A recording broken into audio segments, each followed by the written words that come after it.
अस्सलाम वालेकुम नाज़रीन, तव्हां ॾिसी रहिया आहियो मुंहिंजी सिंध न्यूज़। बदीन मां तव्हांखे ख़बर ॾींदासीं। सीराणी वेझो यूसी पीर फतेह शाह में बरसाती पाणी नेकाल न थियो। ॻोठ राजू चांग गुज़िरियल 2 महीननि खां पाणी हेठि। बदीन इंतज़ामिया के बि उपा न वरिता। ॻोठनि जो चवणु आहे त रोड न हुजण करे बीमार मरीज़ कुल्हे ते खणी सीराणी पहुचायूं था। हिननि जो चवणु आहे त पूरी यूसी में असांजो ॻोठ आहे जेको पाणी हेठि आहे, पर बदीन जी इंतज़ामिया मुकमल तौरु नज़रअंदाज़ कयो आहे। पाणी हुजण करे केतिरियूं बीमारियूं फैलिजी वियूं आहिनि। मलेरिया, गैस्ट्रोल, उल्टी, जुलाब, बुखार ऐं ॿियूं बि केतिरियूं बीमारियूं फैलिजी वियूं आहिनि। असां बदीन जी DC साहब खे अपील था करियूं त जल्द खां जल्द नोटिस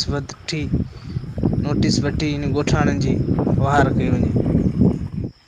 रिपोर्टर عبدالستار چانگ، منهنجي सिंध न्यूज़ بدين।